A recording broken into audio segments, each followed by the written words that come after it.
Good evening to Kwanilizanyo ku Junction ogambo cheyo Jody Jesinzido kubango turaba. We hope buli kimu kyonna kyonna kigendera bulungi. And Sumakola and Pavin, it's time for the Junction. And our topic of discussion is, what are some of those things women do not tell their men? What are some of those things? Ebintu ebyogamba kino nfa nakyo nfa kisiri sigenda kimugamba. Welcome to the show. Mugamba mutya. Tuli bulungi. Naye nze mbadde nteesa makula. Ministry of Health ekuwe obukwanaganya bw'okwambaza abantu mask. Tojjako mask. I got so used to it. Nti ku church nga buli muntu ambuzo sotya. Like you be at church so much with my sinuses, let me tell you, I would start sneezing in the mask itself. And it's a bugumu, like my sinuses are sick. So when I generate, kuba wemba kumuzindalo nkosa mask so that I don't infect other people. I got used to the mask. Wakwa challenge nina, it ends up affecting my skin because a bugumu then I'm so oily, so nofuna breakouts nyingi. But oyambala mask. Yeah. Kati ebife bitali mask really so clear. Abera ku kituuti nga dance. Mask for 7 hours. Mungu abarakani Yesu. I'm so used to the praise and worship. Inde baba pastor si leading anzina. Nsumba watu kira mama wotu kira. So ngali mu mask atenge sanyo lirabira muri mu mask. Ay ati amaso galabika. Yesu ni Yesu manya abera very smart kaya. Ni Yesu. Anso yagalaje kubanga obugambo bweyogeza. Tatula wansi. Mask tevako. Tevako. That's good. When you're dancing, you should be the ambassador for wearing mask. At church tubana abantu banji talk to many people. So gwe wenyini go ino balaga what to do. Na yate nawo okwekuuma.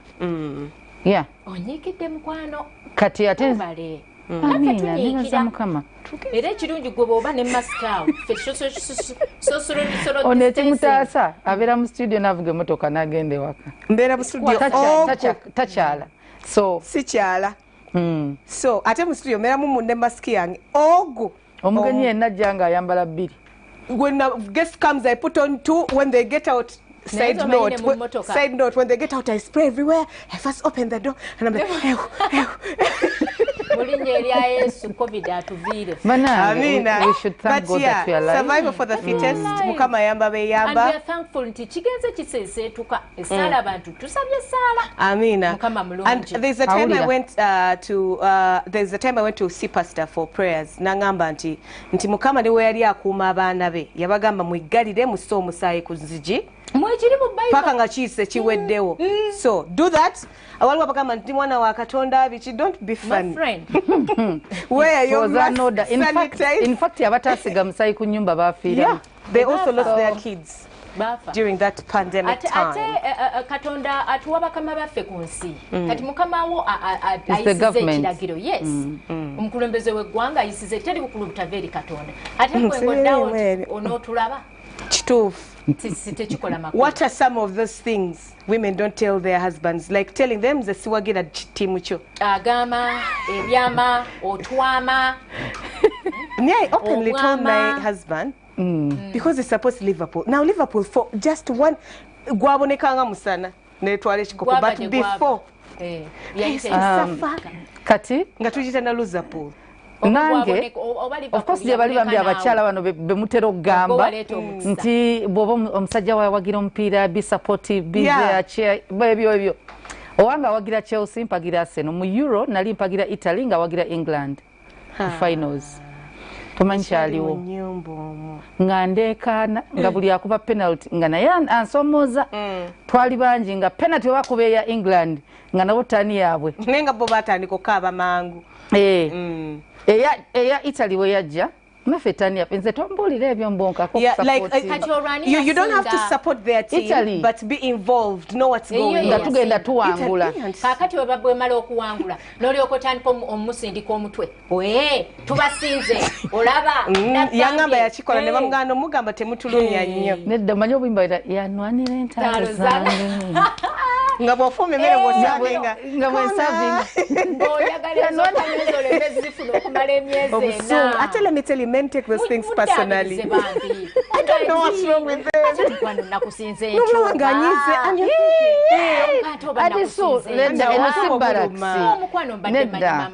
kyokola nze kyenakola kasanamanya nti kimulumye nnyo oleetawo obutunda ne kyayi wenanga otuyana naye otuyana kuwangula kapiira. I will insist on it and insist on it. Let's be very supportive. Abami baffe support yaffe bakolera ate bwe tuba ngongole nnyo ne tuba yeeya. But they never get to know tetuwagira timu zaabwe. In fact, nzijukira Euro. No, finals za Euro. Nali manya supporting England we namubuuza. So when natula ogulaba twali bangi. When natula bati ogulaba nga ndi wa England ne Italy yateeba. No choose a side. Tubamanyi mwe. Temubeerako na side. Nambuuza owagira ati namulaba kitofu ndi wa Italy. Kale ne England njiwagira. Naye nga ndi wa Italy. Ngasobola hiding my joy for my team. So naye bamitetera bagamba nti tetuwagira bintu byammwe nayambalako jaze ya vira. Nze siri muwagizi wa vira. Nze mu Uganda sirina mpira gwe nali mpagidde. Nze mpagira Express era ffe twatwala n'ekikopo. Express nagira bange wakabajiwagira naye nga siri fani wali ebyo. But the browns in this life and the next should be your colors. Thank you. She loves brown. You look nice in them as well. It's okay. We won't be shocked. I'm an artist. So bolokolingoye mu lubugo. I've done a research. And so it's very crafty. Abazungu be babigula ne babitwala. I printed on Ichiti Gomez. Nejukula mu lubugo bulungi and I got very high marks. Mutu ambaliyako Gomez mujaji. I got very high marks. I want to say banana nko kumpita senga kwenye weight. Let me tell you, what are some of those things? Let's be serious now. Okay, now it can be two-way. There are those things that concern us as women. Ngola nti wono kigambo omwami ojja kuswala oba ojja kutandika okulowooza nandowoozaako ki nga nkimugambye. Then there are those things that are about them. We are probably not comfortable with them. Ngabola bachizibo omukazi ogamba omusajja nti I aborted 4 times. Before I met you or during when I met you? Or even when I met you, najjamu obwana bwo. Kati naye ng'ojjamu bwaki gw'ataabwenda. Ate ebibuuzo ani agambye obuuza ebibuuzo? Tuli ku bintu. People just have their own reasons. I was not ready. I think what I can say. Career based, you know. Echama chomanyi nti kijja kumala kibbulukuke kiveeyo. Ani anamanya nti walujjamu. Obanga kigenda ku affecting. Ani anamanya. Bajja kulabira ku butafuna. Anti so Katonda alina ebintu bye yatutaasanga abantu. Tebitali kitwetimba. Byonna byekweka bwekwese. Naye munnange kyokoledde mu nzikiza. Kirimala omwana abuze mu bufumbo. Anti nga tutuse mu ggulu but naye wano waliwo ekintu kyotasobola kugamba munno naawe. Ati kati tokimugamba naye by the virtue of the fact that you fail to conceive era bwe munaagenda mu ddwaliro nga muzze mwenna era omusawo ajja muteeka mu kasenge yekka amugamba omukyalo ono ayinza okuba yakola bw'ati oba bw'ati oba bw'ati oba bw'ati nga ne sayinzi zivaayo. Kati ekintu ky'omanyi nti bwe kirivaayo ate ojja kusubwa byonna. Oba oli awo oyinza okukasukayo ejjinja. Bw'oba wajjamu embuto musanvu wajjamu ebiri. One of the things women don't tell because men. Because withdrawing information is also not so good. Women don't tell their men that wansala. I could have done better. Omusajja akusala atya?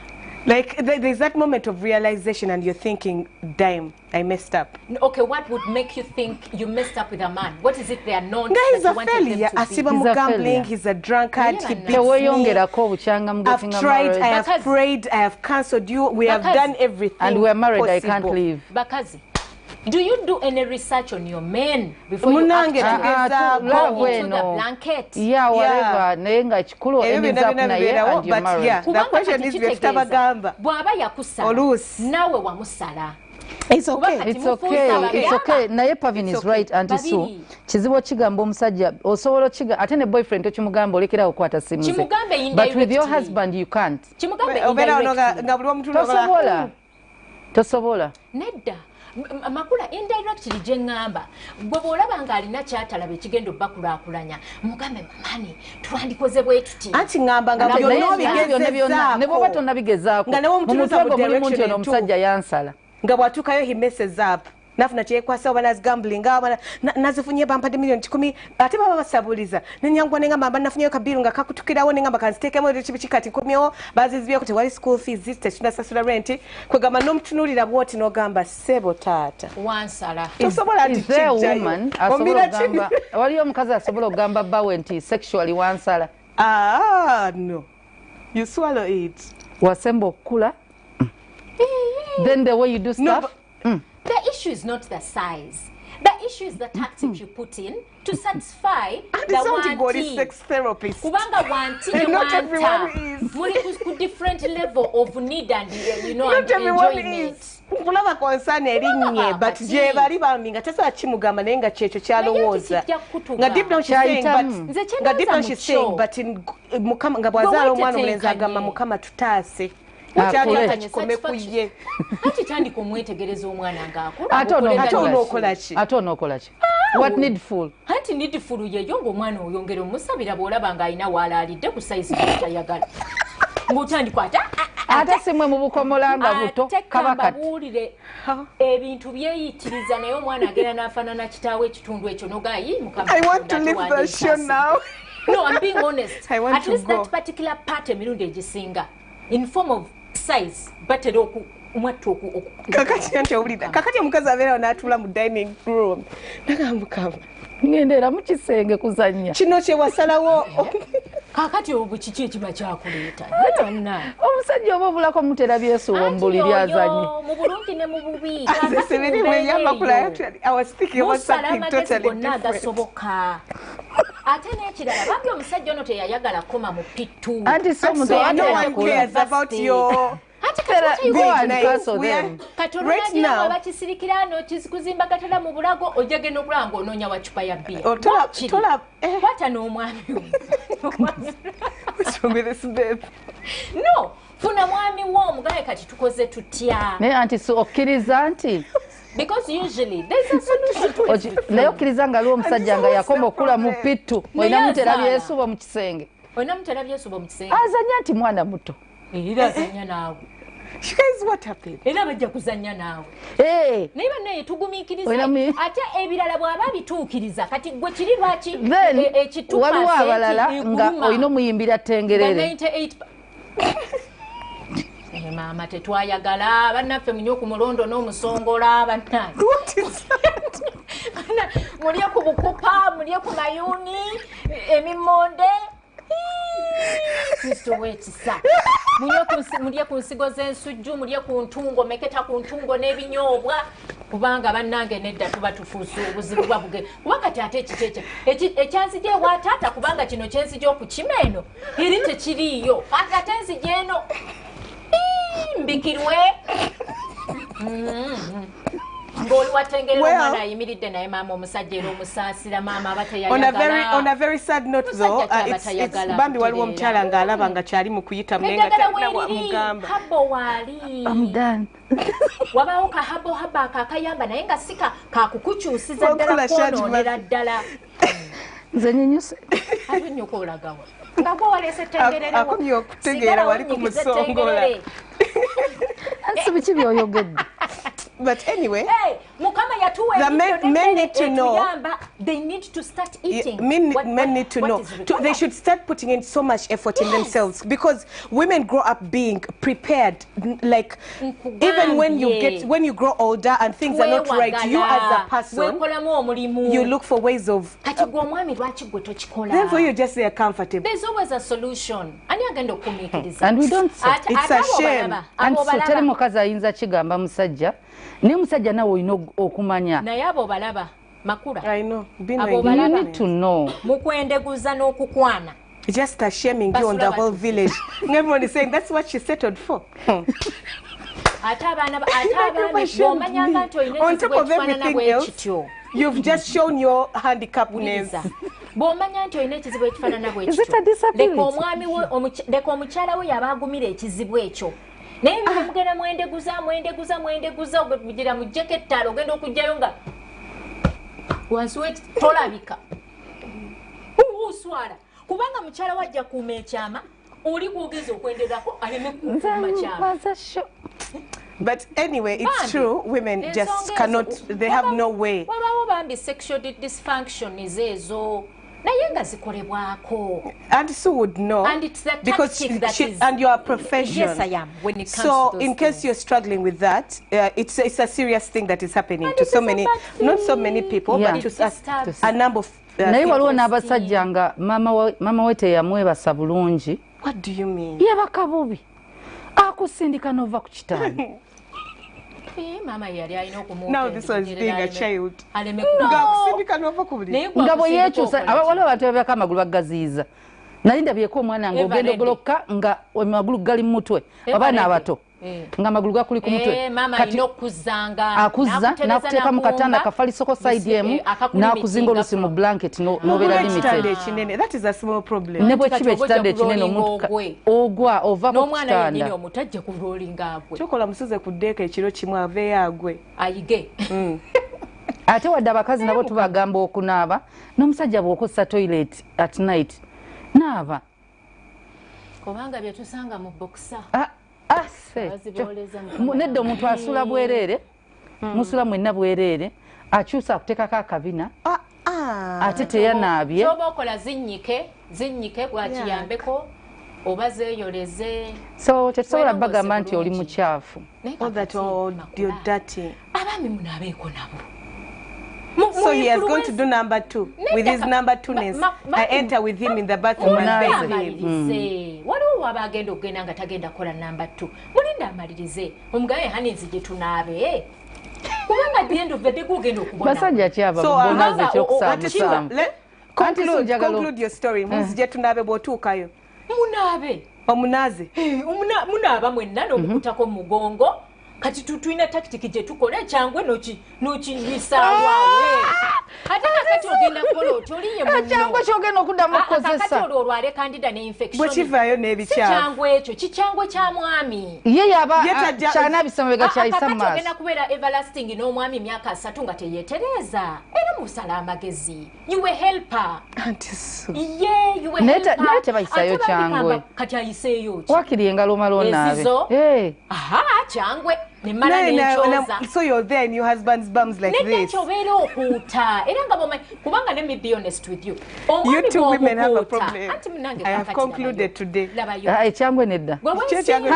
Okay. Pavin, wesimye wafuna omwami atuukiridde yeefaako bambi bamukuza bulungi naye abaami bangi first of all babeera mu kupapa neyeerabira n'abange yatategedde nti agenda keera n'apapa oluusi amaaso obujonjo busigadde bambi they are never to the detail kati omuyambako naddala ekiro kati n'obujonjo agenda bwerabiramu ne munaaba bulungi ne musenya amannyo gamba mu mukwano with time okikola ng'ewiiki otandika okimanya ne basaawa nako. But true, I agree with the whole you do some things together if you can, not with an intention of putting fingers in the wrong places.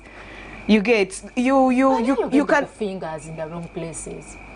Madam Makula. So that's why I said we use a so what you do is find face towel. No, nga see a face but a towel, like a small towel, or actually a sponge. Kubanga wano ne shower te shower change agalira checho. So ate so njagalo nnyonnyole. Omuntu ayimiridde. Omusonse ke kyangwe mabega. Awo mugamba baby kutama tusabe. Ate ku naye je kintu kyo. Kwata kubiko. Well, those are some of the things women fail to tell you. Women fail to tell you.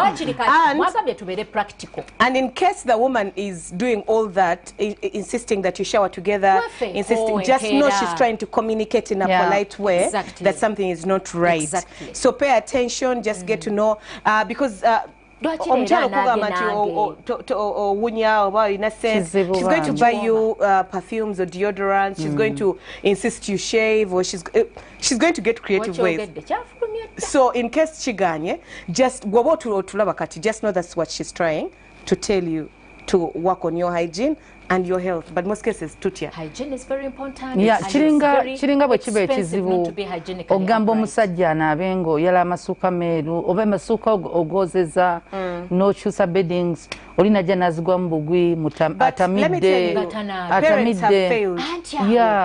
abazadde kati abazadde balina abaana si kyangu nedda ate kati ogenda kola otya kumuleka yeebake mu bukyafu kati mukwate temukyama wantu wonna oluva bwati mu mmotoka hani nakulinzidde mukwano kyangu tunaabeko mukwano ojja kuwulira bulungi ng'onaabyeko tatuula ku kitanda mugira oti ng'omusindiikiriza ne bukiisikiisi obwo obutonotono bw'omuserengesa mu kinaabiro kubanga omuntu ono mutegeera ebizibu bye njagala twogere n'abantu abakulu anti so nti omukazi anaakikolera bbanga ki bayiga abambi nedda kati ku basajja abatulaba bw'aba mukazi we alina kukola nga nti si buli ssaawa ali ku mwana muto and the truth is tewali muntu mukulu ayingira buli linga tanaabye I don't care how nja bikola naye twagala twogere n'abasajja nti waliwo ebintu ng'osobola obikola kitereeze omukyala aleke kubanga alina ova ku mirimu buli ssaawa akulindire mulyango mugende there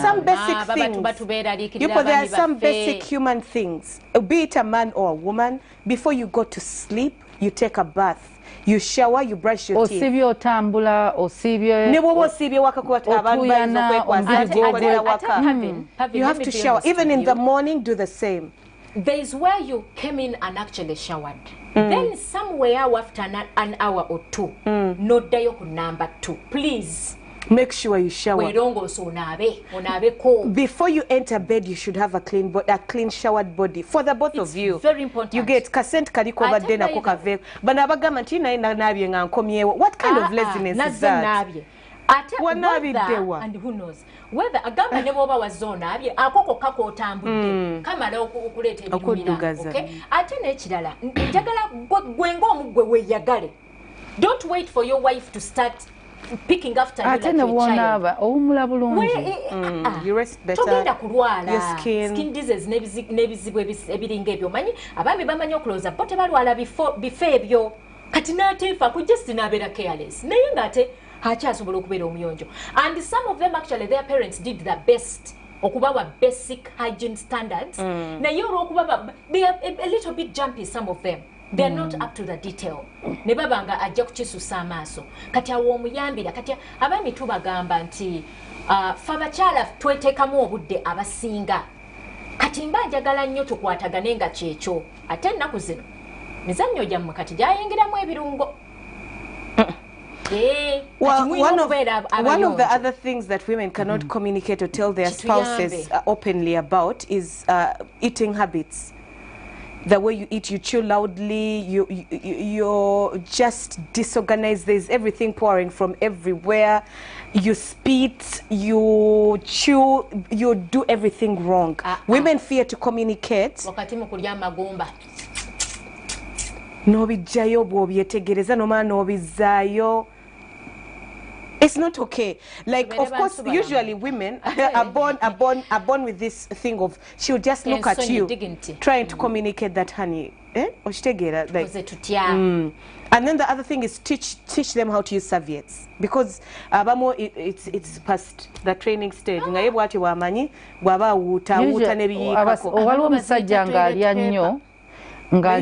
Omusajja ng'alya okulya nnyo ndowooza kwawukana n'emmere nnyingi ng'alina omululu ng'omuntu oyo kyalina okutambula naye mugenze mu kifo oba ku ppate ajjuza sowaani nga tannamalayo nagundi na serving dishes nnya n'agimalawo nga bantu bamwogerera biki naye n'akulaga nti agimalawo n'adda naye n'atuula ne bw'ati n'atandika okubejjagala you guy emabega bulayini gy'asimbye okufuna emmere n'asumulula n'amapeesa abatafunye n'asena n'ojjuza wanange mwefuge mu bantu bakugambye ewaka ukalirya genda n'amazzi anywa soda twala soda omusajja akayanira byonna oli n'akwata byonna bambi n'omukyala kutandika okulwana ogweri supu akuyiikira ayombera ku mikolo. It's embarrassing. Yeah. Women cannot tell you that mwami onswaziza. Ate another thing ekiri ku bambi baffe bambi oluusi mututegeere bwe bakugambyeko mu bulungi by the way it's because I love you I'm your helper ate toswala weka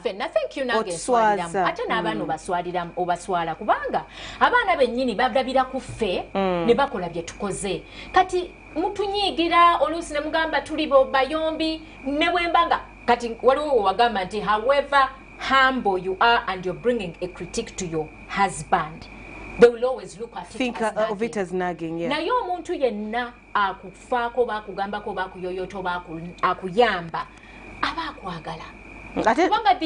Since to become one, toswala weka, toswala fenna nango bontwaliddemu. Like ekitibwa kyange, so I have to talk. Balinga abasajja abawemula. Ne wabali mikwano gye nemba muli wantu wonna nga yebigambo ebibi bimwanguyira okwogera. Omukyala ajja kwesesa naye nga bambi biswazi. It's not okay. Ate kambabuulire mumanyi oluusi okubeera mu karakita nnya. Nga bw'oba n'omukyala weeyisa birala bw'atabaawo obutabuka owemula n'ebyomukisenge n'obyogera kati bowemuliramu bamanyi kye bajja kutuuka ew'omukyala bamugambe naye wayi omwami ng'aweebuuka bulala okyali ku junction tukyagendera ddala mu maaso era nga tukyayogera ku ebyo abakyala be batagamba baami baabwe the things women do not tell their husbands about. Tova.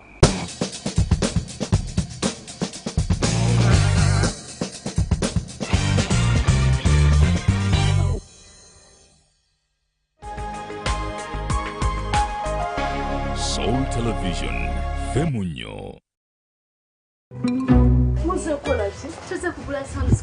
Really? Toka na ngise soko chino.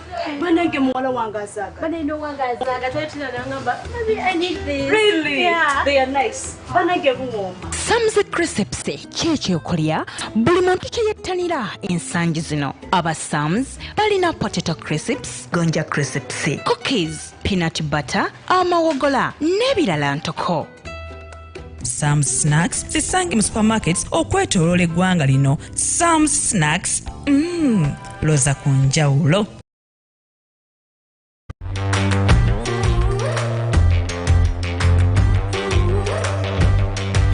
Engeri gye tulina ebyamaguzi ebisoba mu bukadde obutaano weerowoozemu ofune ky'oyagala. Jumia kye weetaaga buli lunaku tukikutuusaako.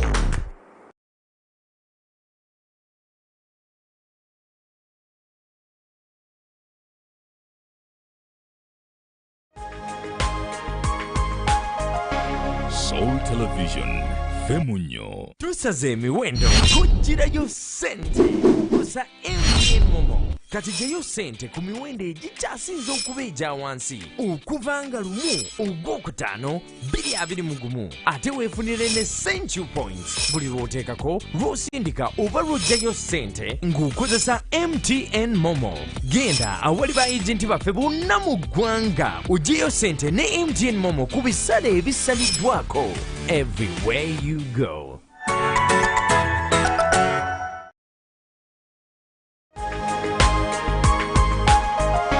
Soul Television, Femunyo.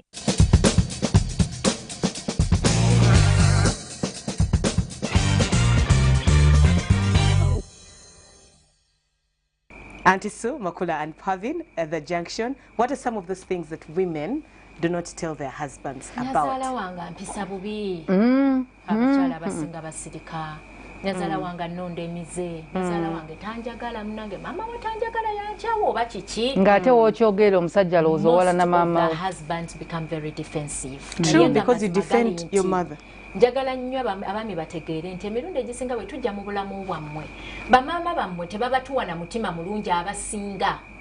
Kati bwe mbanzize ne nkugaa nti munnange seegazanya bulungi ntegeera. Sina mutima mulungi asobola okundabamu ekintu kimu nga gwe tokirinaako buzibu nga ye nga ye akirinako obuzibu. Naye nga gwe yampasa tokirinaako obuzibu. Nja kugereza ojasanga nnyo abakazi abayingidde mu maka ng'omwana omulenzi talina mwana n'afumbirwa omuwala alina abaana. Nawasa, sorry.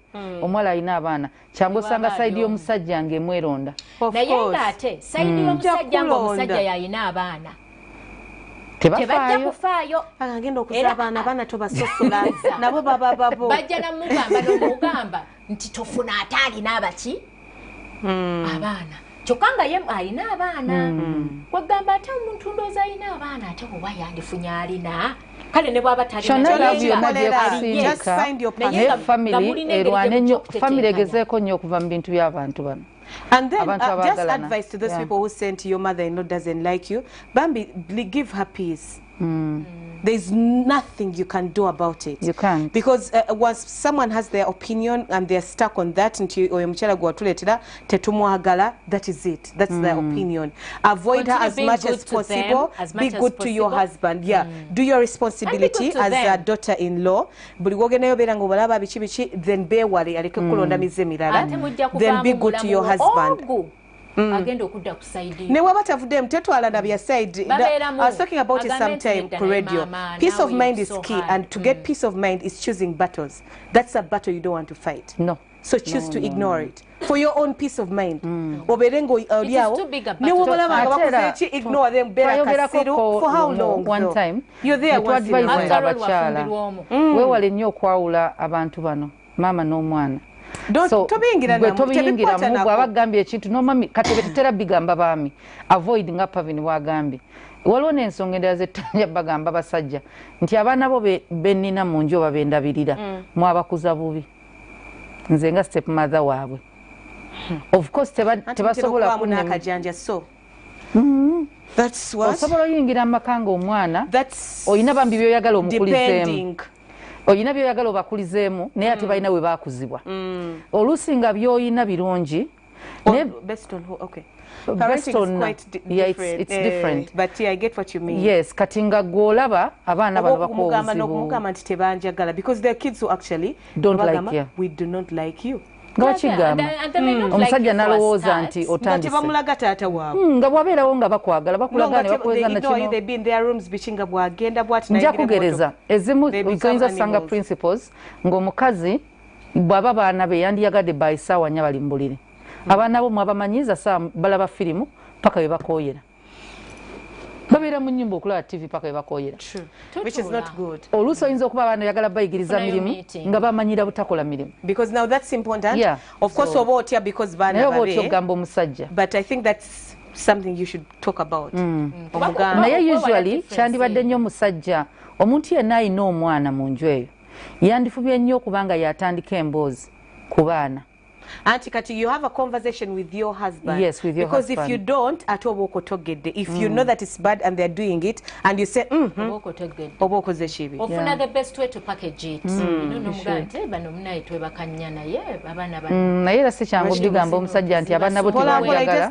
The kids are still watching TV. Oh wow. Is it good for their eyes? I don't know. No, Chireka. Do we even know what they are watching exactly? The other thing we don't tell our spouses, you're opinionated, you have an opinion on everything, be it football, politics, you have propaganda on people's jobs where people got money. Omulaba mugaga yakirira mu nyanja like ku kyalo bakumanyi nti bwoba oyagala okumanya ku kintu kyonna gende wa mwami Kasule. And those are for you. People. Omanyi nti abaami babeera n'engambo. Omukyala talina bwakugamba wataka naye abibeeramu tafunayo sente. Yabeera mu bettaka, yabeera mu stage za board omusana n'omugamba taata. Avudde wakali ku stage ya board.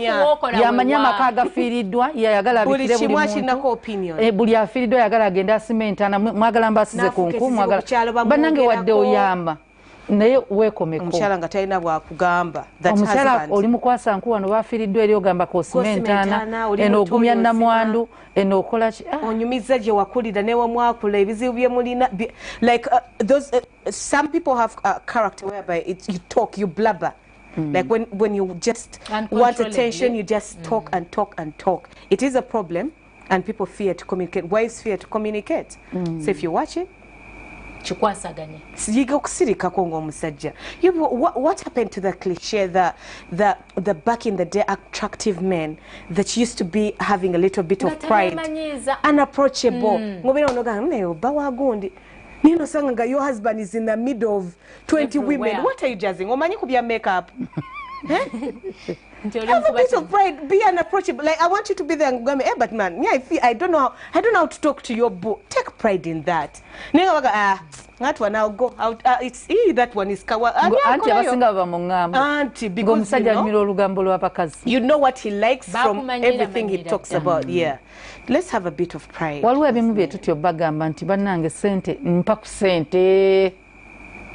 I want money. I'm going to start up a class.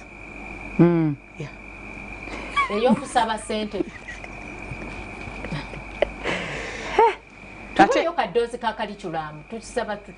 Just musasure ani ngubwe curriculum nga tonna nsasura pay give me money, I teach you how to make money.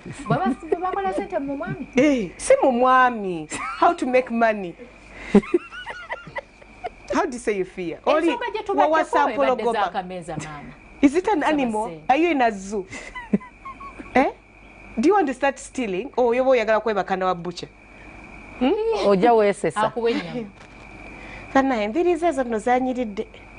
don't even eat mbirizi. It has so much bones. You don't even have money. I want flesh. Evidence. I'm going to be pregnant and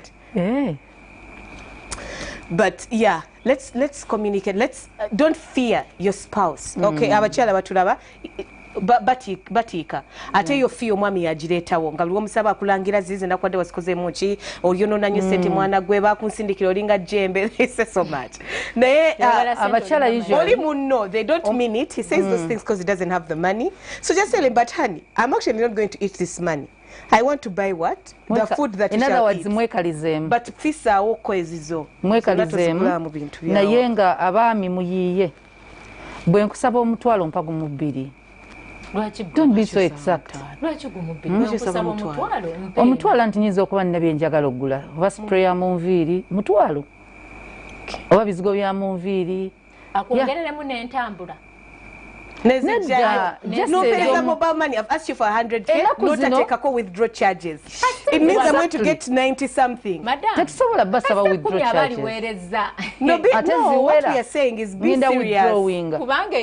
Abasajja alina omanya nti bwe omukyala ansabye 15 ayinza otuuka mu katale ate nejjukira obutungulu ng'ate teyansabye. Omanyi teri kitawanyanga kuddamu kusaba muntu mirundi giwera. Actually, no. The men who are watching us know that this woman is your responsibility. Yeah. Or you know, call a budget, but yongerako. Muteke mini we. Supplementary. You have this. Just that's for you. Yeah. Teziriko. Yeah. Protocol. Teziriko program. Teziriko ntiwazisabye. It's a routine. Exactly. It could be daily. It could be every hour. Daily. It could be weekly, it could be monthly, depending on the sum. Because if it's 10K, that could be per second. And I'm joking. But let's get creative. Like surprise her once in a while. I've seen people are so creative these days. Instead of buying bouquets of flowers, they do bouquets of money. Of money, yes. Of omuchala bambi omulaba kaviri baka bouquet yenyuma nga babusibye tano bungi webuti nga bobala bamukale muvamo obukadde bubiri. Oba bwa 5 ne muvamo akadde. Wana bwa no 10 tobusiba. Waliwo n'abateekawo ebinusu ne babisiba ku buti. Nebuberanga busuiti bwa kati. Wali ebinusu ebine ebituli. No, ati babusibako salt tape.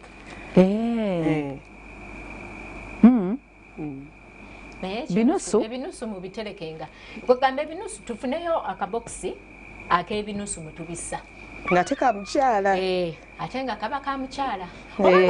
Bodde wakoma mne change. Zibe mpapula. Just look after your wife. Nayo mukazi muyize. Yiya buyiya. Walobe tabasaba. Bosanga bachala nga alinamuko kasente. Gwe n'okitwala ng'ekyokusaga nti ezizo tazeetaaga. No. Obeera tomulabiriza. That's very unfair. Era gaapu eyo wootatadde sente z'olina kuteekawo oba ogireseewo esigala weeri. Nga twagala ekuweebwa. Abasajja katubabuulire. Sente z'omusajja zirabira mukazi, ez'omukazi zirabira musajja haawo. Oyinza okunsanga nga nguze ka detergent kobadde tomanyi oba akawo k'omu bathroom oba ak'omu kisenge nayiza n'engula essuuka nze zennyini n'enkuweesa ekitiibwa.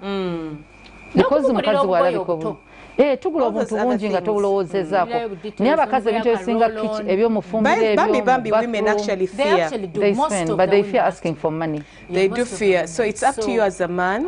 Ate kasitaba nga yakusabye olunaku olumu. Ate even the rich women, even the working women, nga alina ekibanda kye kyamanda nga kera n'akola nga omumanyi alinamu obusente bwe mubwe once in a while mugambe mukwano mama w'abaana gendako mu saloon. She will be so happy that you considered her, you thought about her. Yes, she has more money than you. Nesente y'omwami enyuma. Yeah, si sente y'omwami, sente yonna ekuweebwa. Like, if I came here and I gave you like 10K, you have so much more. But that 10K, you're like, hey, I didn't plan for it. I didn't expect it. Yes. You get it? Calculate that happiness, that joy. Like, now I think I can, top up and buy this. Or I can. Yes. Yes. It's enough. However little the money it's very important. Well, another thing that women don't tell their men is mututakuze ebigere byamwe. People are so rough. Like you don't do manicures and pedicures. Let me tell you. Then gendo ogule buli kimu kyoyino kyayino exactly. No, singa mukazi muno. Let me tell you what happens. Men usually, like, let me tell you, once you look after once you tame your man, he looks good. Everything is just superb. But a simple reminder, you can do it for yourself. Yeah?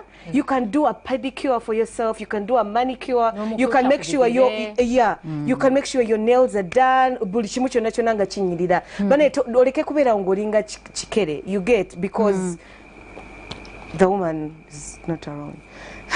Well, akyali ku Junction tukyagendera ddala maaso era nga twogera ku some of those things that that women don't tell their husbands. Tova.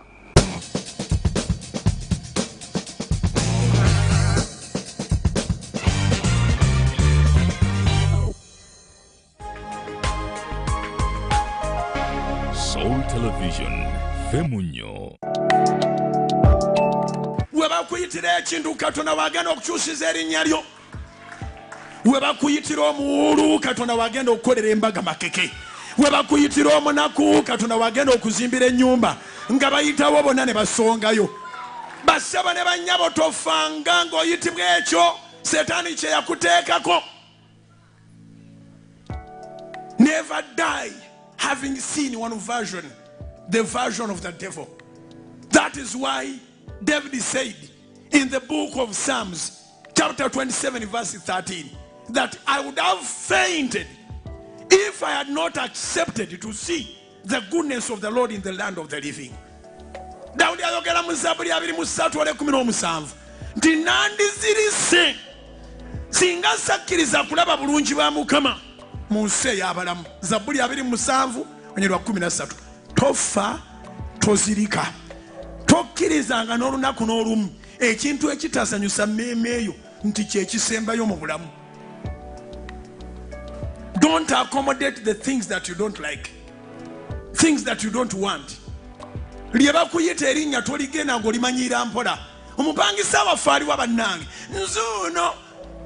Obanga tamanyi linnya lyo ng'akuyita mupangisa waabwe toyitaba. Ayina okutuukako n'agandi gwe mbadde ŋŋamba. Kubanga eky'obupangisa si mugabo gwo. Opangisa naye awo oyitawo buyisi. Toteekeddwa na kwerabirwa linnya lyo ne bakuyitamu eryabwe. Amannya go gamanyiddwa.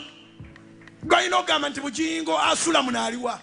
So si omupangisa wa munaaliwa mwena ne mujjayo emitwe n'alondako gw'ayagala.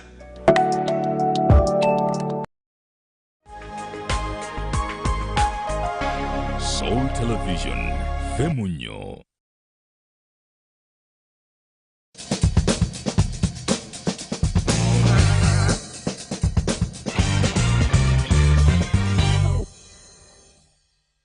Do not forget we have a Junction page, which is the Junction Soul Television, and a YouTube channel, just in case you missed out obulio bwatandise wosobola okubanga obufuna nga twogera ku some of those things that women do not tell their men.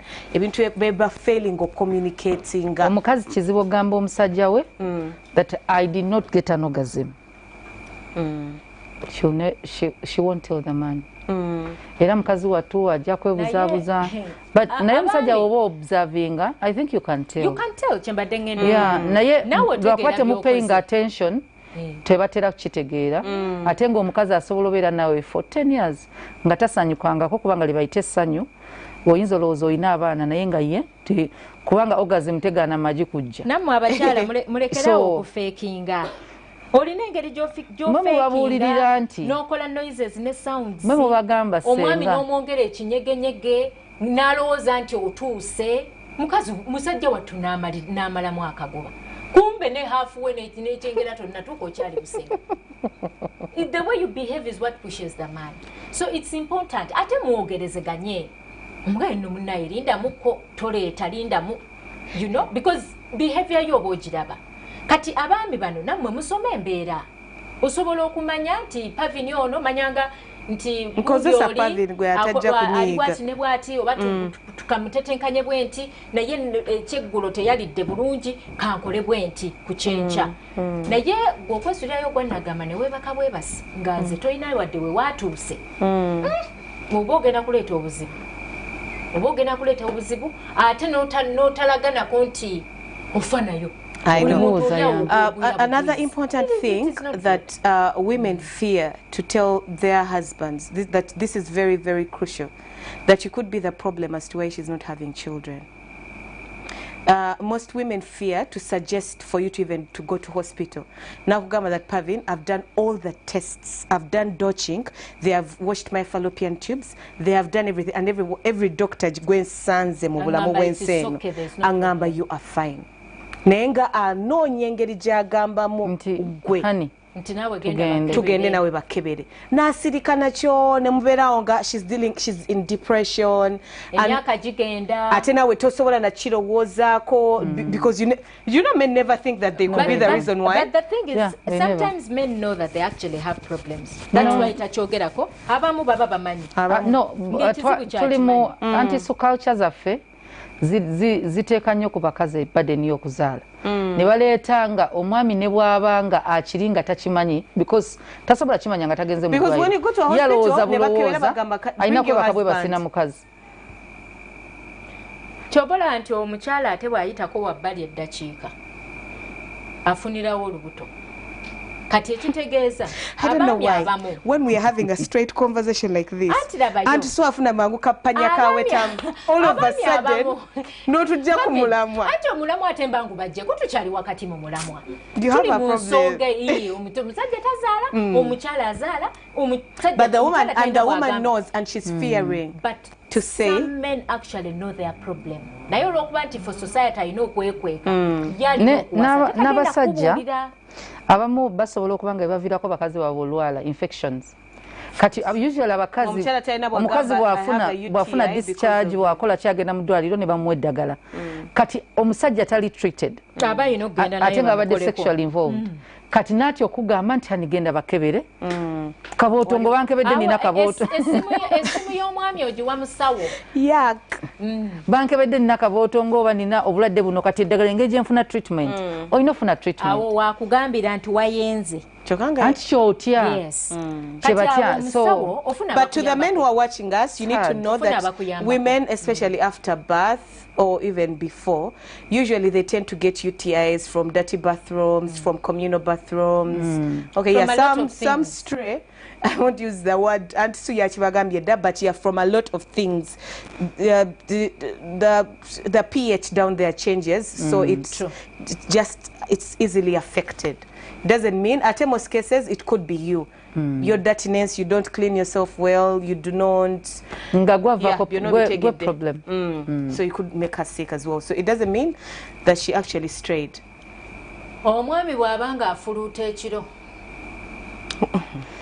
iye oyo mwangu ekisooka mutunuze mu side omuntu watunula wagula ajja fuluuta mutunuze mu side musambe buli wafuluuta naye no wamutuuzizza mu sayidi n'akulaga nti naye afuluutirayo muteekeko piro ku munyindo oyagala kumutta sigambye ku nnyindo gibike bati mu feesi omugamba nti naye mukwano ekiro obeera ossa bubi gw'okufuluuta kwoyita okussa kakati gezaako ossa loudly honey you breathe loudly bw'oba ossa obeera owogga like no you tell him sweetie don't sleep before I sleep because there's a problem I watched a video. I have to sleep before you. Omwana emisana daddy yali yebase mu ntebe akana kali like 5 years nga daddy waali nga yebase So Nikamla, when the mom came back, Nikamla, Mommy, let me show you how daddy sleeps. Can't tell daddy. Can't tell daddy. That is like that. Ebintu bino bye twewala okugamba abaami baffe. Binzo ku affecting obufumbo bwaffe.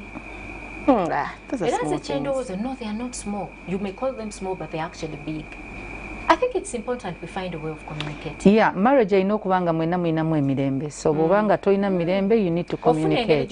But also, yeah. I'm a lover of peace, and I'm thinking, like, if it's tolerable, endure it, because probably na kugumira mu bingi. Chisinzira munange buli omwana kyasobola okufuluta or something, or it depends if it's. That's why I said if it's tolerable, you can go past it. Ochitegera. Naye waliwo byonna okwogerako, you get it. But now, bambi ayinza okubanga they have 6 sinuses, or probably ng'akola nnyo n'akoowa n'aggwerayo, or mu kulya kuno gw'ofumba obulungi. Byonna ebigundi ebizibu birina solution, whether it's his manhood, nga sexual life yamwe eri affected, there's always a solution by the way. Bwebanga he's a 1 minute man, not bino ebirala, but 1 minute, you know what I'm talking about, because normally omusajja alina kubanga it's 4 minutes and above. Bwezibanga ziri less mugende mu ddwaliro. Normally omusajja alina bambalira 4 minutes. Nga simukomole 4 minutes. Now what are we doing? 4 minutes. So no, it's a solution. Yeah, kisinzira. Kati medically medically it is 4 minutes. Anti so it's not 4 minutes. So bwezibanga 4 minutes ebimu issues zisobola okubanga ziri psychological. Yeah. Yes. Baby ndeka. Yeah. So kiyinza okubanga kiri psychological, bwe kiba still kiri medical, go and see the urologists bamukebere bamujanjabe, suggest omugambe honey you need to do this. It is 4. It's short, a little bit short. That is inga mutandisa. Anti bagamba nti omuntu ali nomo. You were saying? So kati abamu 4 minutes oyo taba mukomole manyi bambi. Sigenda gendayo. So anti bali more sensitive abatali. So kati ebimu bili psychological, ebirala oyinza osanga nga bambi we yali omuvubuka abamu bamanyira nnyo masturbation, abalala nga bahavinga buno buquickies in school, so nekimukosa in marriage, but there is always a solution. But there are solutions to those problems. Yes. Because keeping quiet kiyinza okubakosa n'owulira nga kikutuuse wano, kubanga buli kazibu konna kayinza obutaba kanene nga Pavin bwagambye, but with time gye buva ne gye bugenda kayinza okutandika okugejja. Kati jjukira talina kizibu kimu, ayinza okubeera nga alina couple of them. Kati byonna bw'onoosirika ogenda kuba otya. Ate naye oluusi abatamanyi, tufune bwa approach. Abamu baba tebamanyi, kanzikirize nti omuntu ono alina ekizibu takimanyi. Bw'oba the helper, then you need to let him know nti alina challenge eyo mu bulamu. Oli omugambe egenda etukosamu bweti ne bweti, olaba otya mutuule. Ayinza okuba essaawa eyo afunye ensonyi mu maaso go, naye mulage you're there to support him.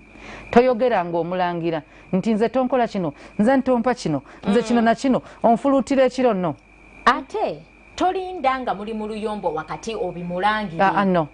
Find time, mutuule, munyumyemu nga muli basanyufu omugambe naye hani waliwo kano ne kano. When you're looking for a particular approach, osobola omugamba nti nina byendi ebikumalako emirembe. You could start with that. Era tujja kwogerako n'abakazi kubanga bannange waliwo olunaku Pavin nze zennyini neesalira amagezi nensula mu ddiiro nina ebintu byempoomerwa nalekerawo okuva enafumbira nabirekerawo edda nga ndi singo nga nsobola obbirya nga manyi okulya amagi ekyennyanja nga amagi gampoomera nnyo nga mixinze mbijanjaalo embisi Amaja mabisi. Amafumbe nga ndifumbye. Nendisalasala pieces netekamu ennyaanya embisi obutungulu obubisi n'ebijanjaalo. Bana nga bimpoomera. Munonya appetizer mu ssomero. Naye kakati ng'olirya kiro? Mama wange n'aŋŋamba. Bagita bomwe. Ebintu ebyo tobiryanga mu bufumbo. Obadde ku Junction. Tubaagala nnyo. We appreciate you. Until next time ku Munye Tovaako. Bye bye.